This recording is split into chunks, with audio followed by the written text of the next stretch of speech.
Ce soir, nous avons donc, j'ai décidé de faire un cours un peu différent de ce qu'on fait d'habitude, peut-être un peu moins compliqué, je ne sais pas, mais je crois très important concernant l'infaillibilité de la parole de Dieu. Je crois qu'il faut absolument en parler parce que il y a tellement de choses qui se disent aujourd'hui. J'ai été vraiment choqué dernièrement d'entendre ce que j'ai pu entendre concernant la parole, les prophéties et les prophètes, la Torah, nous disant que tout ça ce serait du pur hasard. Et je me dis, mais vous comprenez que si la Torah n'est qu'un pur hasard, mais vous imaginez que le Messie lui-même ne peut être qu'un pur hasard. Alors là, il n'y a plus aucune solution. Et nous n'avons plus aucune raison de nous connecter, nous pouvons définitivement tout arrêter.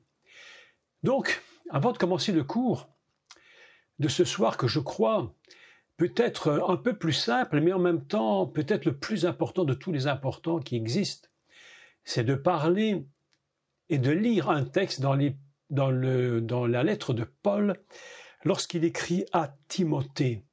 J'aimerais la lire avec vous, c'est peut-être pas très long, quand même pas, non, c'est pas très long, il y a combien 16 petits versets, c'est pas beaucoup, et nous allons le lire en introduction, et puis je voudrais vous commenter évidemment ce texte. Et puis vous allez voir quelque chose de formidable.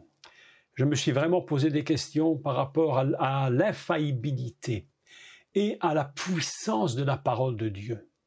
Donc, commençons par la lecture. Et puis, je vous mets au parfum de ce que j'ai découvert. OK? Ça va, vous êtes prêts? On y va? C'est d'accord, je suis dans la joie. Nous lisons la deuxième épître de Paul à Timothée. Donc, je vous laisse prendre votre Bible. La deuxième lettre de Paul à Timothée est au chapitre 3. Ce texte est en introduction, me semble-t-il, vraiment important. Pour quelle raison? Parce que nous avons l'impression de lire, et c'est pas une impression, je crois que c'est réellement ça, lire vraiment le journal du jour. La mentalité du monde d'aujourd'hui, qui est une véritable catastrophe, et nous devons être très prudents lorsque nous sommes dans ce monde et dans ces églises où on nous raconte un peu tout et n'importe quoi. Donc nous commençons la lecture et puis je commande, d'accord? Sachez que dans les derniers jours, il y aura des temps difficiles, car les hommes seront égoïstes, amis de l'argent, fanfarons, hautains, blasphémateurs, rebelles à leurs parents, ingrats, irreligieux, insensibles, déloignants, calomniateurs, intempérants, cruels, ennemis des gens de bien. Je continue, je reprends mon souffle parce que vraiment là c'est très long. Traîtres, emportés, enflés d'orgueil, aimant le plaisir plus que Dieu, ayant l'apparence de la piété, mais reniant ce qui en fait la force. Éloigne-toi de ces gens-là. Mes amis, ça, s'il y a une phrase qu'il faut souligner dans notre Bible, je crois que c'est bien celle-là. Éloigne-toi de ces gens-là. Il en est parmi eux qui s'introduisent dans les maisons et qui captivent des femmes d'un esprit faible et borné, chargées de péchés, agitées par des passions de toute espèce, apprenant toujours et ne pouvant jamais arriver à la connaissance de la vérité. Quel texte! De même que Janès et Jambres s'opposèrent à Moïse, de même ces hommes s'opposent à la vérité, étant corrompus d'entendement, corrompus dans la compréhension, réprouvés en ce qui concerne la foi. Mais ils ne feront pas de plus grands progrès, car leur folie sera manifeste pour tous, comme le fut celle de ces deux hommes. Pour toi,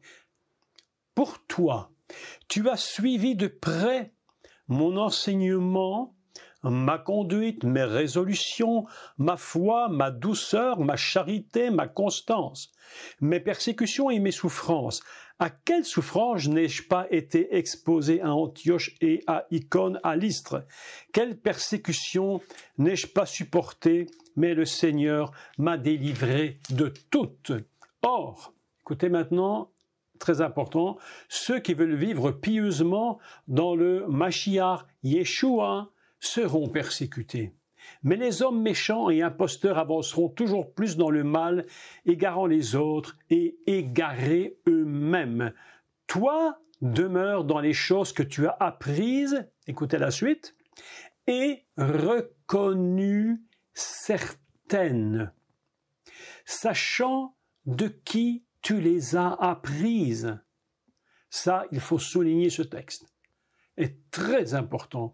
Demeure dans les choses que tu as apprises et reconnues certaines, sachant de qui tu les as apprises. Dès ton enfance, tu connais les saintes, écoutez les paroles, non mais il faut peser les mots maintenant. Dès ton enfance, tu connais les saintes lettres qui peuvent te rendre sage à salut par la foi en Yeshua, le Messie. Écoutez maintenant, toute écriture est inspirée de Dieu et utile pour enseigner, pour convaincre, pour corriger, pour instruire dans la justice, afin que l'homme de Dieu soit accompli et propre à toutes bonnes œuvres. Mes amis, ce texte-là est vraiment extraordinaire et important. Il dit « toute écriture est inspirée de Dieu ». Alors que nous entendons à droite et à gauche toutes sortes de théologies qui nous annoncent que probablement ces paroles ne sont pas véritables et qu'il faut faire très attention, allant même à comparant le Mashiach, comparer le Seigneur Yeshua avec Bouddha ou à je ne sais quelle religion sur cette terre. Mais mes amis, mais il n'y a aucune comparaison. Nous ne pouvons en aucun cas accepter une comparaison entre le Mashiach Yeshua, celui qui nous a sauvés, Bouddha, Vishnu et tout ce que vous voulez. Il n'y a aucune comparaison. Et alors, lorsque j'ai lu ce texte, je me suis dit, je vais le relire dans la traduction hébraïque. Parce que la traduction hébraïque est très intéressante parce que toutes les traductions d'ailleurs qui ont été faites de ce texte-là ont la même idée et la même source. Je suis donc dit, un juif qui lit va comprendre quelque chose probablement différent de ce que nous comprenons peut-être nous. Donc je vous lis cette petite phrase en hébreu. Toute écriture est inspirée de Dieu. Kol akatov nirtav beruach Elohim. Et je relis. Kol, toute, akatov, écriture. Rappelez-vous, c'est très intéressant, akatov, parce que c'est ces mots-là qui ont produit, si vous vous souvenez, les cours sur Noach, l'arche de Noé. C'est une lettre écrite. Donc, kol, akatov, toute écriture. Nektav, qui a été écrite, beruach, dans l'esprit d'Élohim. Vous me suivez bien? Dans son esprit. Beruach Elohim. C'est pas seulement une inspiration qui vient de je ne sais d'où, une inspiration qui viendrait de je ne sais quoi. Inspiration, c'est très intéressant le mot en finalité parce que inspirer, expirer. Je respire. C'est-à-dire que je suis dans ce qu'ils appellent donc l'inspiration de l'esprit dans la force d'Élohim. C'est pourquoi toute écriture, dit l'apôtre Paul, nous devons absolument retenir que toute écriture, sans exception, est un souffle qui vient du cœur d'Élohim, du cœur du Créateur. Il ne peut pas y avoir, je dirais, d'improvisation, il ne peut pas y avoir de hasard.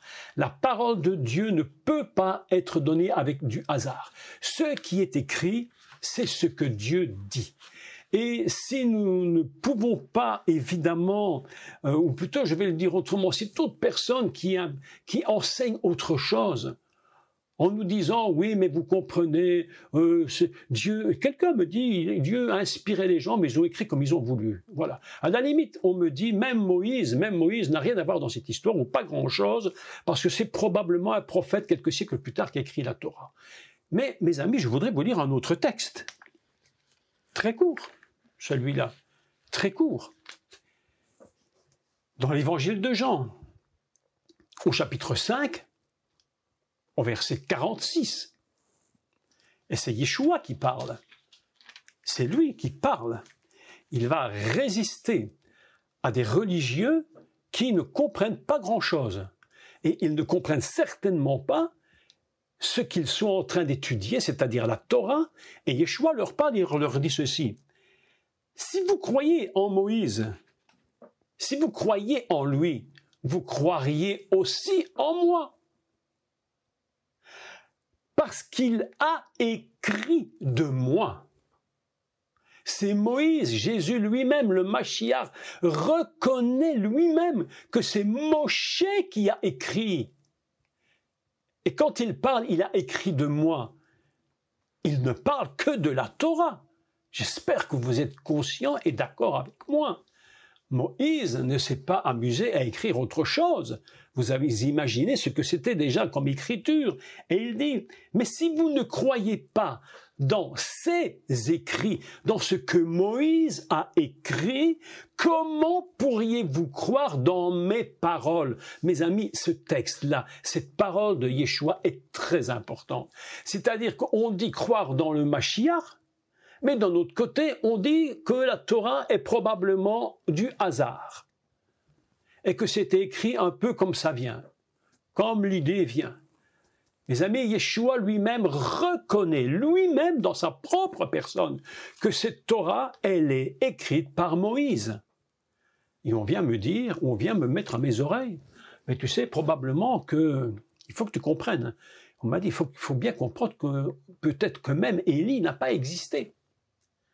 Que c'est qu'une histoire qu'on nous raconte, et qu'en finalité, mes amis, si Élie n'a pas existé, ben, automatiquement Élisée non plus. Si Abraham n'a pas existé, ben alors mes amis, s'il n'a pas existé, ben Isaac non plus ne pouvait pas exister. Ce n'est donc qu'une invention, une fable. Mais si Isaac n'existe pas, écoutez le raisonnement, si Isaac n'existe pas, Jacob n'existe pas. Et si Jacob n'existe pas, Israël n'existe pas. Et si Jacob n'existe pas, les 12 tribus n'existent pas. Et si elles n'existent pas, le Mashiach n'existe pas. Alors qu'est-ce que nous sommes en train de faire des études à l'école biblique pour apprendre des choses qui n'existent pas? Il n'y a que les fous qui étudient ce qui n'existe pas.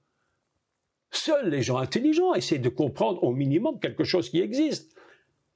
Tu étudies les planètes, tu étudies la science, tu étudies les mathématiques, la politique, tout ce que tu veux, parce que ça existe. Mais si tu me fais passer des années de ma vie, si des gens ont donné leur vie jusqu'à la mort pour quelque chose qui n'existe pas, mais à quoi cela sert-il de se rassembler et de donner une vie entière? Même jusqu'à la mort, certains sont morts pour ce qui n'existe pas. Mais vous imaginez un peu la folie de ces gens, je vais vous dire la vérité, qui ne sont même pas nés de nouveau. Et ils viennent nous enseigner. Ils viennent enseigner les élèves pour former des serviteurs de quoi? Ils servent à enseigner des serviteurs pour des choses qui n'existent pas. Mes amis, est-ce que vous suivez le raisonnement? Mais ce soir, je veux vraiment insister et je vais vous montrer quelque chose d'absolument formidable. j'ai découvert quelque chose d'absolument formidable. Je ne sais pas si d'autres y ont pensé avant moi, j'en sais rien. Peut-être, peut-être pas, mais en tout cas, moi, je l'ai découvert et j'ai posé la question au Seigneur parce que j'étais quand même un peu dans l'inquiétude avec tout cela. Je me suis dit, mais Seigneur, mais comment je peux prouver que ta parole, que la Torah, parce que n'oubliez pas une chose très importante, dans la Torah est enfermée toute l'histoire du Mashiach. C'est-à-dire toute l'histoire du nouveau, ce qu'on appelle nous, entre guillemets, le Nouveau Testament, la vie du Messie, sa mort, sa résurrection. Tout est dans la Torah. Il n'y a rien qui sort de là.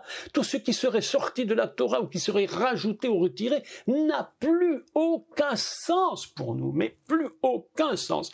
Alors j'ai posé la question au Seigneur. J'ai dit, Seigneur, j'étais dans une réflexion. Et je me disais, mais comment je peux leur prouver que cette parole de Torah renferme la totalité du salut, de la création, de la puissance de Dieu? Vous savez combien de fois je vous ai dit, combien de fois je ne l'ai pas dit, que chaque lettre est remplie de Dieu, remplie de l'onction de Dieu. Mes amis, mais il faut quand même une preuve. Sans preuve, on peut toujours me dire, ouais, mais vous savez, je ne sais pas si on dit ça dans votre pays, mais ici en Belgique, on dit que tu radotes. On dit qu'on radote, on est des radoteurs. On fait du radotage. J'ai dit, il faut quand même trouver une solution. Alors j'ai dit, mais comment vais-je faire pour prouver que cette parole, cette Torah est véritablement la notion la plus élevée de tout l'univers entier et elle est indiscutablement élevée. Alors, vous savez ce qui s'est passé dans ma tête? Je me suis dit, Jacques, écoute bien, mais si tu prenais chaque livre de la Torah et si tu prends chaque première lettre de chaque livre de la Torah, c'est-à-dire Bereshit, Shemot, Vaikra, Bamidbar, Devarim. Alors, je me suis dit, écoutez le raisonnement, vous allez voir, c'est une histoire de fou. Et en même temps, c'est fabuleux. En même temps, fabuleux. Vous allez comprendre quelque chose d'absolument admirable. Avant de le dire, vous vous souvenez, ce que je vous avais enseigné et que je n'avais pas encore complètement décodé, c'est que les premiers enfants de Léa et des 4 femmes de Jacob, les 4 noms, quand on prenait les 4 premières lettres de ces noms, formaient le mot d'Israël. C'est incroyable. Vous vous souvenez que je vous avais parlé de ça? Lorsque le Saint-Esprit m'avait parlé, il m'a dit, Jacques, regarde ça, regarde ça. Alors j'étais dans cette grande surface et puis je prends mon portable, je regarde les noms des premiers fils, je ne les avais pas en tête, et je regarde les lettres, et qu'est-ce que je trouve? Les lettres d'Israël. Je dis, si ça c'est pas possible, c'est pas un hasard, c'est impossible, mes amis. Alors, je suis parti du même raisonnement. Je me suis dit, mais si la première lettre de chaque livre de la Torah avait une valeur, qu'est-ce qu'elle me donnerait, cette valeur?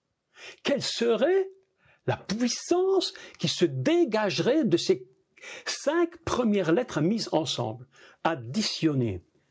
Et maintenant, je vous explique. Vous allez voir une histoire absolument incroyable. Mes amis, moi je suis tellement bouillonnant dans mon esprit. Je dis, Seigneur, si c'est pas toi, c'est pas possible.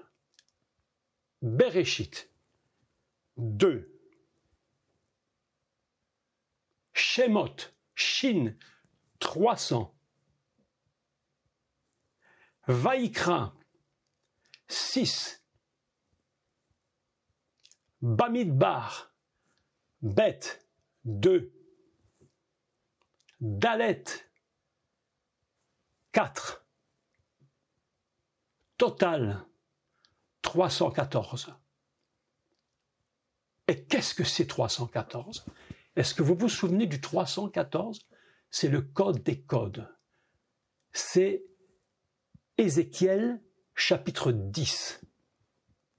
Lorsque le prophète entend la voix de Dieu qui lui dit « Je te donne le nom de la roue », Ces trous immenses qui touchent le ciel, la terre qui tourne, qui n'arrête pas d'avancer. Elle s'élève, elle descend, elle avance. Et ce qu'on appelle les chayot, les êtres vivants en feu, littéralement de feu, tournent avec la roue. Lorsqu'elle monte, il monte. Lorsqu'il avance, elle avance.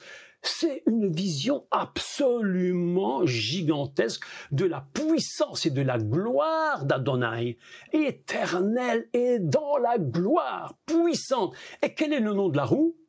Galgal. Valeur 314. 314. Galgal. Mes amis, dans la gématria pleine, la roue céleste, c'est 3,14. Et voilà que les 5 livres de la Torah, les 5 premières lettres valent 314. J'ai dit, Seigneur, j'ai dit, mon Dieu, est-ce possible que tu es en train de nous dire que la Torah est égale à 100% à la roue céleste d'Ézéchiel? Et c'est exactement ça la vérité. C'est exactement ça. La Torah, mes amis, c'est la puissance la plus élevée que l'univers n'ait jamais rencontrée. Vous pouvez regarder tous les livres du monde, tout ce que vous voulez, tout ce qu'on appelle les livres saints, bouddhistes et tout ce que tu peux imaginer. La Torah, mes amis, qui contient toute la puissance du Messie, mes amis, c'est 3,14, la roue d'Ézéchiel. Et je me suis posé une question. Au début d'Ézéchiel, lorsque tu lis le livre, la prophétie, il est question de Ophen, une roue. Et puis je me suis dit, bon, ben, ça devrait nous suffire de savoir qu'une roue, c'est Ophen. Pourquoi maintenant faut-il que tu nous dises le nom? Est-ce que une roue a besoin d'avoir un nom? Et nous sommes dans les codes de la Torah. Nous sommes dans des codes absolument incroyables. Lorsque Dieu donne à Moshe les 5 livres, avec les 5 lettres de chacun des livres, Dieu est en train de faire venir la gloire du ciel qui est absolument enflammée, qui tourne, qui ne s'arrête jamais. La Bible nous enseigne ces trous étaient gigantesques. Et les roues étaient dans les roues. Le prophète même a du mal d'expliquer ce qu'il voit tellement c'est impressionnant. Mes amis, cela, c'est la Torah. La parole de Dieu. Et puisqu'elle est la parole de Dieu, il ne peut y avoir aucun hasard. C'est impossible. Le hasard n'existe pas lorsque nous lisons la parole de Dieu. Je suis en train de faire une recherche absolument incroyable, inimaginable, sur les 7 jours de la création. Lorsque le texte sera bien mis en place, je vous en parlerai. Et vous allez vous rendre compte d'une chose absolument incroyable. Lorsqu'on ajoute le jour 1, le jour 2e, le jour 3e, le 4e, le 5e, le 6e, le 7e, lorsqu'on fait la totalité des 7 jours, mes amis, les 7 jours, chacun dans sa valeur propre et qu'on ajoute tout ensemble, mes amis, on tombe dans un code absolument incroyable qui nous dit ce que tu lis en premier, la base de ce que tu lis, c'est une chose, mais à l'intérieur est caché à l'intérieur une dimension absolument inimaginable de la puissance de Dieu.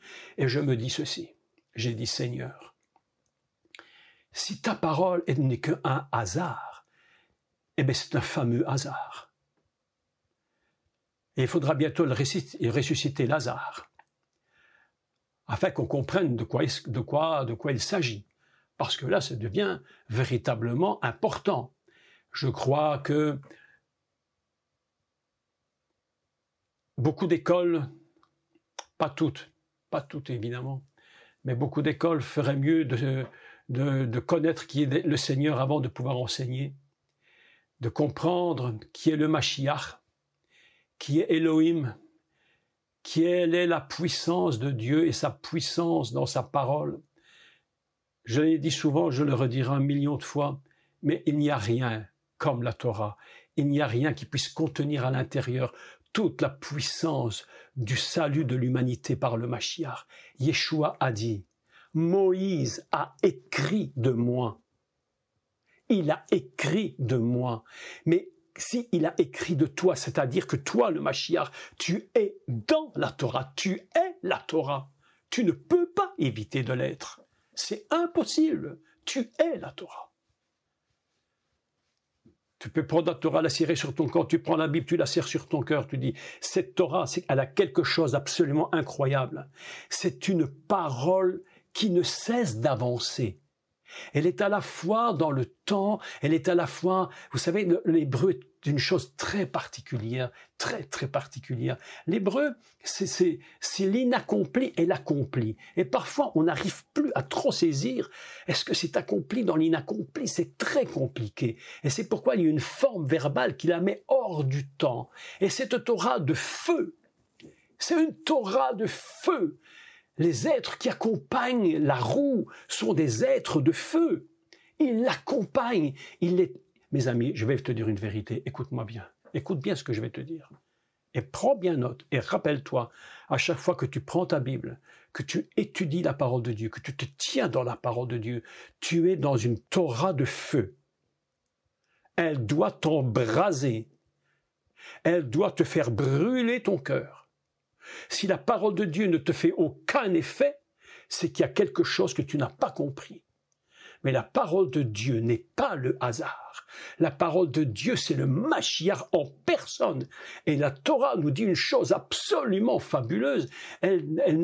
Par le prophète Ézéchiel, en un texte absolument génial, où il est écrit « La voix parle à l'homme qui est revêtu de lin ». Elle lui dit, écoutez, non, c'est fort, c'est plus fort que fort. Elle lui dit, écoutez bien, entre dans les interstices de la roue.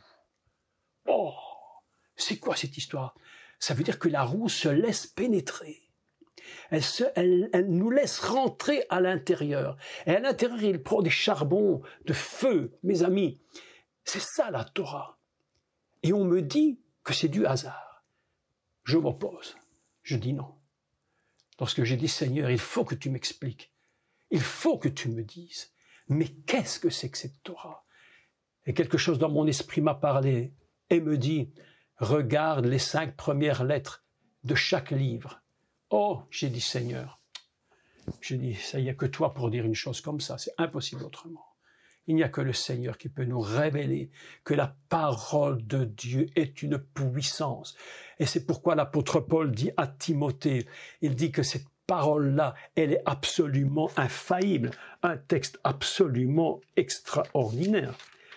Oh, où est-ce que j'ai mis ce texte? Ah, vraiment extraordinaire. Toute écriture est inspirée et puiser dans le souffle de l'Esprit de Dieu. Toute écriture, il n'y a pas une exception. C'est le souffle d'Élohim qui est l'inspiration. Lorsque tu prends la parole et qu'elle est inspirée, mes amis, je voudrais vous lire un deuxième texte. Un deuxième texte. Ce soir, je suis déterminé à défendre bec et ongle l'infaillibilité de la parole de Dieu. Et je ne veux plus entendre personne qui vient me prendre la tête avec toutes des stupidités. Je dis, je refuse. Je refuse. Je veux que ma foi soit basée, mes amis, sur une parole de feu. Je veux que le feu rentre dans ta maison maintenant quand je te parle, que tu sentes la présence du feu qui te touche, qui te bouleverse, qui dit, mais Seigneur, mais c'est absolument... Mais pourquoi est-ce que tu crois? Pourquoi crois-tu que le jour de Shavuot, que c'est le feu qui est descendu?